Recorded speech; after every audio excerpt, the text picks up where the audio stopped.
Facebook Messenger কিংবা Instagram খুললে হঠাৎ ভেসে উঠছে একটি সতর্ক বার্তা, find a missing child in your area বা আপনার এলাকায় নিখোঁজ শিশুকে খুঁজুন।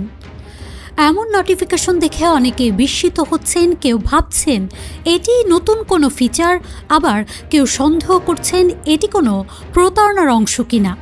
তবে বাস্তবে এটি শিশু নিখোঁজের ঘটনা দ্রুত জানতে চালু হওয়া নতুন ডিজিটাল সতর্কবার্তা ব্যবস্থা মুন অ্যালার্ট।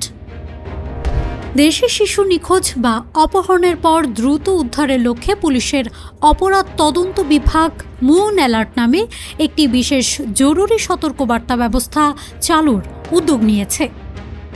একই সঙ্গে নিখোঁজ শিশুদের বিষয়ে তথ্য প্রদান বা সহায়তা পেতে চালু করা হয়েছে 13219 নম্বরের একটি টোল ফ্রি হেল্পলাইন।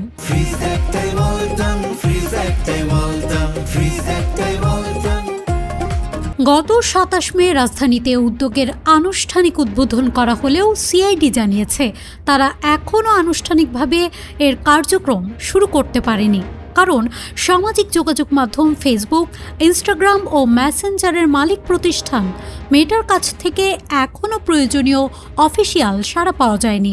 তবে এরই মধ্যে দেশের বিভিন্ন অঞ্চলের অনেক ব্যবহারকারীর ফোনে মুন অ্যালার্টের নোটিফিকেশন দেখা যাচ্ছে। আসলে এই মুন অ্যালার্ট কি?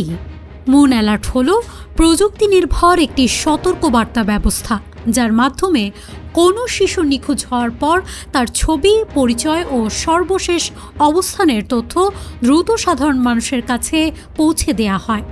এর মূল লক্ষ্য হলো নিখোঁজ হওয়ার পর সবচেয়ে গুরুত্বপূর্ণ প্রথম কয়েক ঘন্টার মধ্যে যত বেশি মানুষের কাছে তথ্য পৌঁছানো সম্ভব, যাতে শিশুটিকে দ্রুত শনাক্ত ও উদ্ধার করা যায়। এই ব্যবস্থায় পুলিশ, স্থানীয় প্রশাসন, প্রযুক্তি প্ল্যাটফর্ম এবং সাধারণ মানুষ একসঙ্গে কাজ করবে।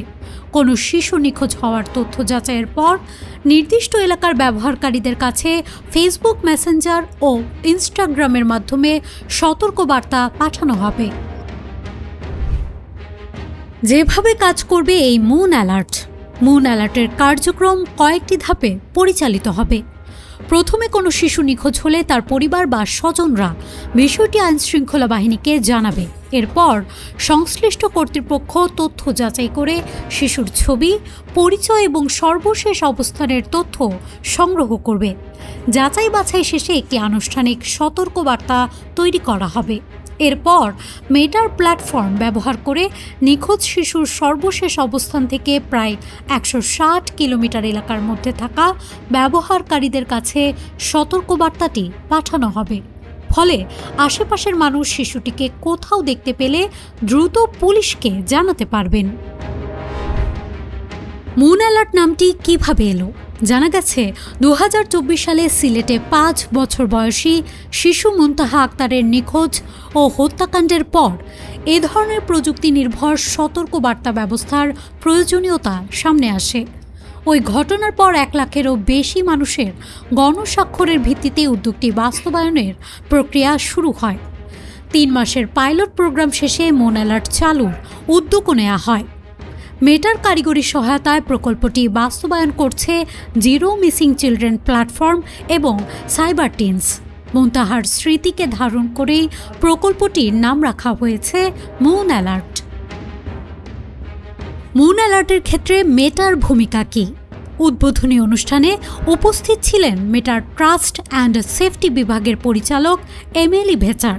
তিনি জানান, দক্ষিণ এশিয়ায় প্রথমবারের মতো বাংলাদেশে নিখোঁজ শিশুদের খোঁজে এমন একটি প্ল্যাটফর্ম চালুর উদ্যোগ নেওয়া হয়েছে। অ্যাম্বার অ্যালার্ট থেকে যেভাবে এলো মুন অ্যালার্ট, বিশ্বজুড়ে শিশু নিখোঁজের ঘটনায় দ্রুত সতর্কবার্তা ছড়িয়ে দেওয়ার জন্য অ্যাম্বার অ্যালার্ট ব্যবস্থা দীর্ঘদিন ধরে ব্যবহৃত হচ্ছে। 1996 সালে যুক্তরাষ্ট্রের শিশু অ্যাম্বার হ্যাগারম্যান অপহরণ ও হত্যার ঘটনার পর এই ব্যবস্থার সূচনা হয়। বর্তমানে বিশ্বের বহু দেশে নিখোঁজ শিশুদের খুঁজে পেতে একই ধরনের প্রযুক্তি নির্ভর সতর্কবার্তা ব্যবস্থা চালু রয়েছে। বাংলাদেশের মুন অ্যালার্টকে সেই ধারণার স্থানীয় আধুনিক প্রয়োগ হিসেবে দেখা হচ্ছে। মুন অ্যালার্টের ক্ষেত্রে সাধারণ মানুষের ভূমিকা। বিশেষজ্ঞদের মতে মুন অ্যালার্টের সবচেয়ে বড় শক্তি হল জনগণের অংশগ্রহণ। কারণ কোনো শিশু নিখোঁজ হওয়ার পর তথ্যটি কেবল পুলিশের মধ্যে সীমাবদ্ধ থাকে না, বরং তা সরাসরি সাধারণ মানুষের মোবাইল ফোনে পৌঁছে যায়। ফলে আশেপাশের দোকানদার, পথচারী, পরিবহন কর্মী কিংবা স্থানীয় বাসিন্দারা শিশুটিকে কোথাও দেখতে পেলে দ্রুত তথ্য দিতে পারেন। এতে উদ্ধার অভিযান আরও কার্যকর হওয়ার সম্ভাবনা তৈরি হয়। তবে এখনও রয়েছে কিছু চ্যালেঞ্জ। উদ্যোগটি এখনও প্রাথমিক পর্যায়ে রয়েছে। প্রযুক্তিগত সমন্বয়, প্রশাসনিক কার্যক্রম, তথ্য যাচাইয়ের গতি এবং দেশের সব এলাকায় সমানভাবে কার্যকর বাস্তবায়ন, এসব বিষয় এখনও চ্যালেঞ্জ হিসেবেই রয়ে গেছে। সিআইডি ও সংশ্লিষ্ট সংস্থাগুলো বলছে, পূর্ণাঙ্গভাবে চালু হলে মুন অ্যালার্ট দেশের শিশু নিরাপত্তা ব্যবস্থায় গুরুত্বপূর্ণ পরিবর্তন আনতে পারবে। News desk, Manabzamin.